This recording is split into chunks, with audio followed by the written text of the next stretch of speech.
Vijay cinema mirror நேயர்கள் அனைவருக்கும் வணக்கம். இனிய தெலுங்கு வருட நல்வாழ்த்துக்கள். Ugadi and all season festivals எல்லாத்துக்கும் வாழ்த்துக்கள். ஓகே, இன்னைக்கு ரொம்ப நாளைக்கு அப்புறம் ஏன்னா எனக்கு டைம் கிடைக்கும் போது நான் பார்க்க முடியும். மஞ்சுமோல் பாய்ஸ் ஆல்மோஸ்ட் 25 நாள் ஆச்சுன்னு நினைக்கிறேன். ஐ திங்க் டைம் கிடைச்சனால பார்த்தேன் படம் எப்படி இருக்குன்னு. வாங்க படத்தை பற்றி பார்ப்போம். மஞ்சுமோல் பாய்ஸ் பெரிய எதிர்பார்ப்போட போய் பார்க்குறோம். டெஃபினட்டாக அதனோட ட்விஸ்ட் டர்ன் இருக்குன்னு தான் பார்த்தோம். ஆனால் படம் இருக்குது. ஓவராலாக பார்க்கும்போது நீங்கள் என்டர்டெயின் மூவியாக போய் இதை போய் பார்க்க வேண்டாம். என்ன காரணம்னா எனக்கு தெரிஞ்சு நம்ம அறம் ஆல்ரெடி வந்துருச்சு. இந்த அறத்தில் என்ன இருக்கோ அதில் இருக்கிறது ஆல்மோஸ்ட் இது ஒரு கதன் பதர் சின்ன நாட்டு ஃப்ரெண்ட்ஸ் போகிறாங்க, டூர் போகிறாங்க. போகிற இடத்துல குணாக்கி விளக்கிற விழுந்துறாரு, காப்பாற்றுறாங்க. இவ்வளோதான், இதுதான் ஒன்லைன் ஸ்டோரி. ஸோ அப்புறம் ஏன் மக்கள் கொண்டாடுறாங்க? Why this box office hit for more then 230 crores?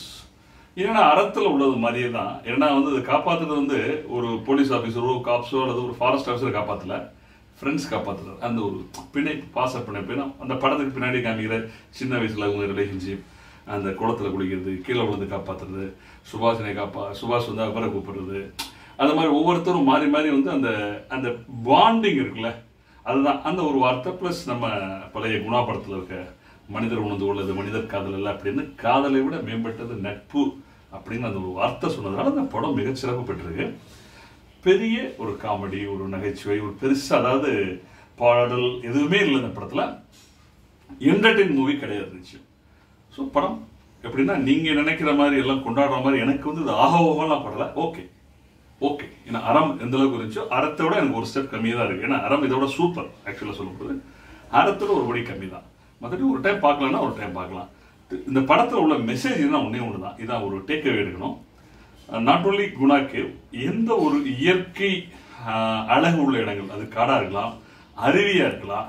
ஏன்னா வலிக்கு கீழே விழுந்து எத்தனையோ மரணங்கள் நாங்கள் கேள்விப்பட்டிருக்கேன். நம்ம குற்றாலத்தில் தேனருவி மேலே போகும்போதெல்லாம் அசால்ட்டாக குளிச்சுக்கணும். அந்த இடுக்குள்ளே இருந்தவங்க கொடிவேரான இந்த மாதிரி எந்தெந்த அழகுகள் நிறைந்திருக்கோ, டேம், அருவி, எல்லா இடத்துலையும் கொஞ்சம் ஜாக்கிரதையாக இருக்கணும். கடல் முக்கியமாக ஏன்னா வருஷம் பார்க்கணும். ஏன்னா பாண்டிச்சேரி கடல்லையோ இல்லை சென்னை கடல்லையோ இறங்கி பிடிச்சி இளைஞர்கள் பள்ளி ஆனால் இன்னைக்கு நிப்பாட்டுறது இல்லை. கொஞ்சம் ஜாக்கிரதையாக இருக்கணுங்கிறது மட்டும் நம்ம பாடம் எடுத்து தான் கரெக்டாக இருக்கும். இந்த படத்தில் எவ்வளோ சந்தோஷமாக இருக்கணுமோ அவ்வளோ சந்தோஷமாக இருக்குது. அதே டயத்தில் முக்கியமான இந்த மாதிரி இயற்கை பேரழகு உள்ள இடங்களில் சர்வ ஜாக்கிரதையாக இருக்கணுங்கிறது மட்டும் மெசேஜ்.